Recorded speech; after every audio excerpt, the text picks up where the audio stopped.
Hey guys, Julian here, and today I'm going to be showing you how to make Future Garage, sort of like Quartet, Andy Stott, that style, Burial as well. As usual, you can get the full project files, samples, MIDI, presets, everything from this video is available right at the top of the description. Definitely go grab that if you want to help support me and also support yourself. You get a really solid template like you just heard in the intro at a very affordable price. It's very accessible. Plus, it really helps support me. If you enjoyed these videos, definitely go cop that so I can keep bringing you more of them. Plus, you're going to get a really high quality template to make your own tracks out of. And yeah, let's dive in.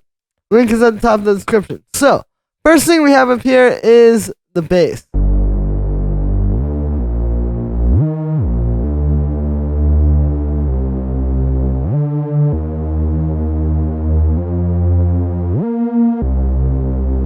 Now, the thing with this is the bass is playing the chord progression. It's actually the same concept I've been talking about in the past few videos, which is like implied chords, where you have like a bass line and then nothing else really playing the chord progression. But because the bass line moves from note to note and to the notes that it does, like for example, this goes from G to A sharp. That's what tells you if it's major or minor, right? Like the feeling that that gives you. And that's essentially what an implied chord progression is. We don't need all the extra chord notes on here to know exactly what's going on. So yeah, it's this progression. So if we're in the key of G minor here, we're going root note, minor third, fifth, fourth, sixth, which that gives you like going into this new part here, like at the fifth bar, you know, we've gone like from that fifth to the fourth to the sixth. It gives it a really nice feeling, that change there.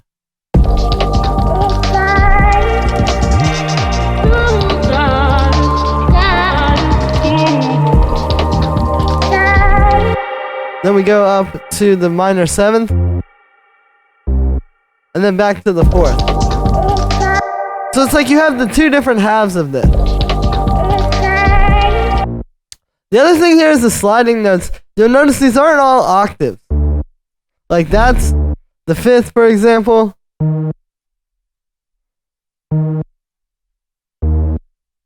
That is the sixth. So those kind of have their own melody because it's going like.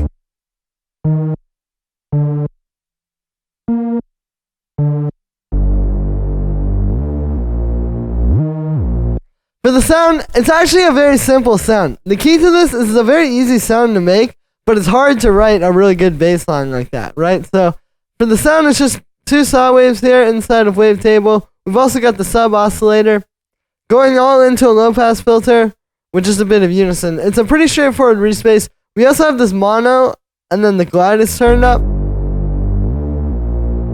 Again, very easy sound to make, very simple stuff there, but it's what you do with it. Then we have this pad.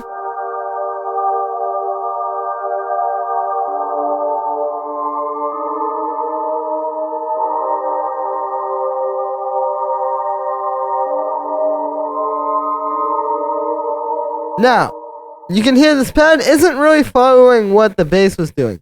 The bass is the main progression, and this is just like an extra chord progression on top, kind of just adding some flavor to it.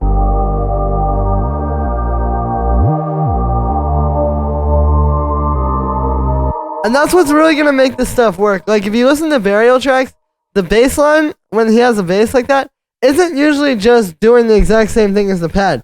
Usually the pad is just like, you know, 2 or 3 chords like this, and then you have this bass line playing that progression. So I wanted to recreate that here. And it also gives the track, I think, just a little bit more vibe, because instead of just having everything play the same thing, it's like the relationships between these different instruments. And that's what's really going to add a lot of character, I think, to it. So, for the actual notes on the pad here, you can see we're still starting with, like, the same chord, right? Like, that bass line started on G minor. This is just a G minor as well. But then, we kind of have, like...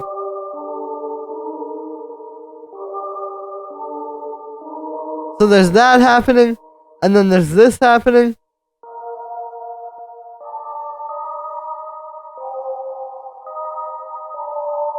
Right, that's one melody. And then there's also this melody. So that's how I would recommend writing this. Think of it as 3 different melodies playing at once. You could even maybe have a 4th, but it's basically just these 3 simple melodies, and that's what builds up the chords. These aren't necessarily meant to be like this is a G minor chord here, but then you can see here, it's not really a G minor anymore because we've added in the 4th. So you don't want to just play the chords. Again, it's just adding some like musical sauce on top of the bass line. So then for the sound here, it's made with operator. So this is a simple just FM 2 sine waves pad with a bit of this detune. So this, you don't need too complicated of a sound. You just want something nice and deep, so not too much harmonics. So the sine waves work really well for that. And then we have a low pass filter, and then an LFO on the low pass filter. So that's just moving that around. It gives it some life. Then we have this vocoder. And so this is actually using this chromatic preset. But basically what's happening is I pitched the formant up to 7. So what's happening is it's actually adding like this 5th overtone to everything. Like the 5th, like musically. Right? So if I turn that off, see, it's quite different.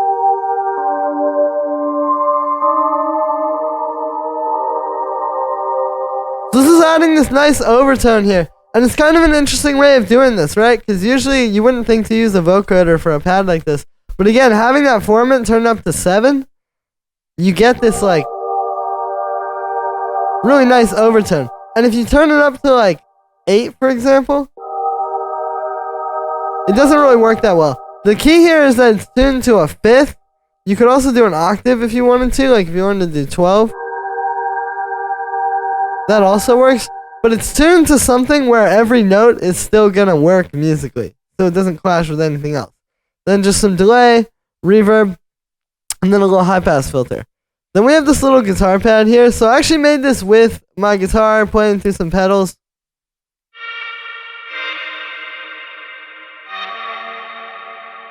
So it's like this longer recording that I took. I'll play you the original.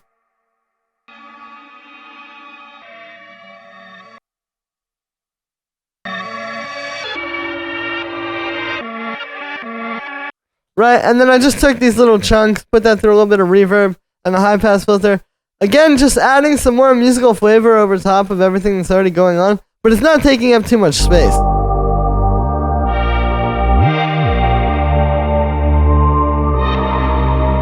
Right, it just adds a little bit of nice music on top of that without taking too much away from what's already happening or covering that up and, kind of messing the track up by making it too overcrowded. So then we have the vocals. It's right to God.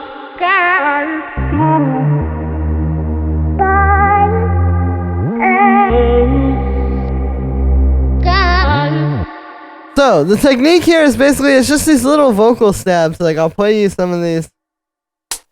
It's right so God for being in love. And then we're just pitching it to match the key of the track. And that's where actually a lot of the texture comes from, is from pitching it up and down too. Like this one being pitched up gives it a different flavor. And then what with some of these we're doing is you can see it's like one phrase, like 2 words, but we're putting them at different pitches. And that gives you a different feeling. And even here you can see I did that with this one vocal, like the first half is one pitch and the second half is another pitch. And it gives it that kind of like warped, like almost burial quartet-esque flavor.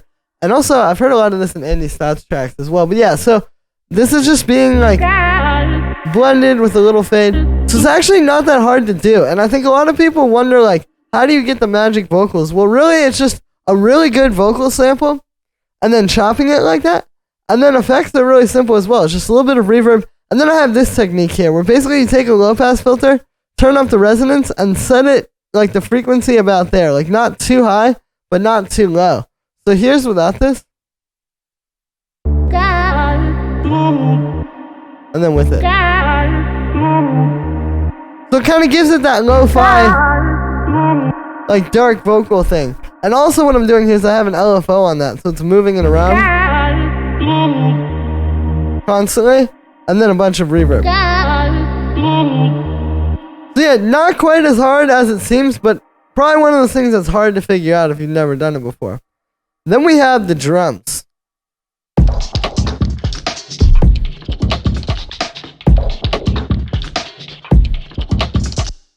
So I'll just go from where I started here. So with the drums, I always start with the kicks.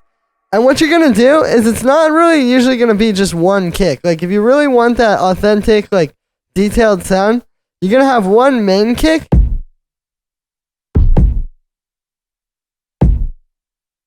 Right, this is just 3 kicks that are layered together. You can hear these are kind of softer, but when you put them all together,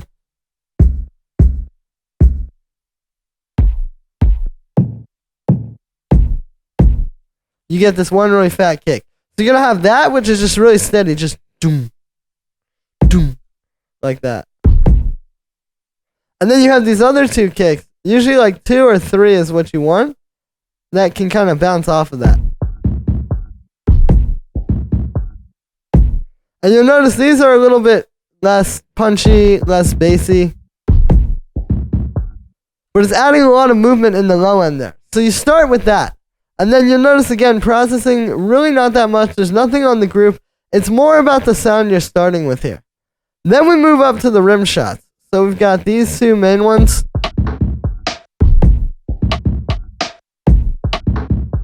You can see I'm using the technique here where you pitch it down like an octave or 2.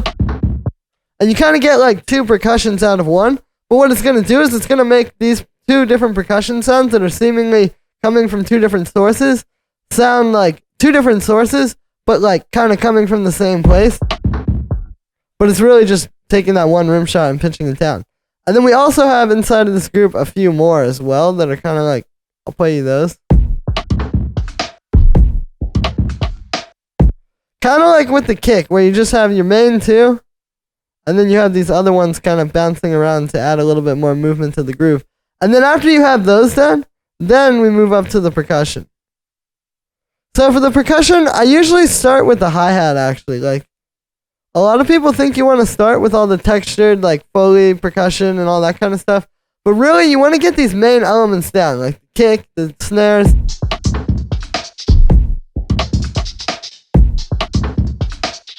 And then you can see we actually have like 1, 2, 3, 4, 7 hi-hats here. So it's a lot of hi-hats, but each one is only playing one note every bar in most cases. Like that. But what happens is when, instead of having just one hi-hat that's constantly like, having that over a lot of different samples, that's what gives you the texture. Everybody's wondering, oh, where is this magical hi-hat that will give you all those different textures? It's just different hi-hats creating one groove. Because each of these little hi-hat samples that you hear is slightly quieter, a little bit brighter, a little bit more mid-rangey, a little bit lower. So all that nuance is what creates the groove. It's these little notes and how they're all playing off of each other in terms of like the volume and the different little subtleties of each sample. You can also see these are like pitching down a little bit too, like I was showing you with the rim shots. So then after that is when we actually move up to adding in like some Foley stuff. So then we have like this. You can see just a little recording of some different sounds. This is actually a sample from like a live drum break. We got another. This is some percussion I recorded, actually like hitting things on my desk. And then we have some more Foley. And with this stuff, again, it's just like I was showing you with everything else. It's not like too much processing. You know, it's not having like the magical kick plugin or whatever like that. It's just the sample selection. Like, these all fit into different places. Like, this is very mid-rangey. Kind of like low mid-rangey. This is just like kind of punchy. You know, it's all very different stuff, so it's gonna all fit together really nicely.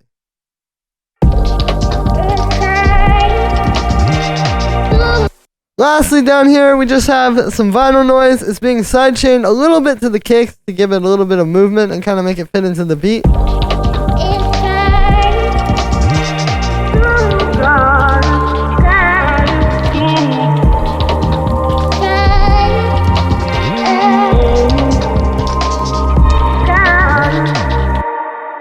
And that is going to be it for this one, guys. I hope you enjoyed. As always, make sure to like this video as well as subscribe, and let me know what you think of this video in the comments. Like I said in the beginning, you can get this full template, the full project files, samples, MIDI, and presets. Every single thing you saw in this video is available right at the top of the description on my website. Definitely go grab that. It's just $5, but you get a really solid template. In my opinion, the best $5 template for this style I've ever heard on the entire internet.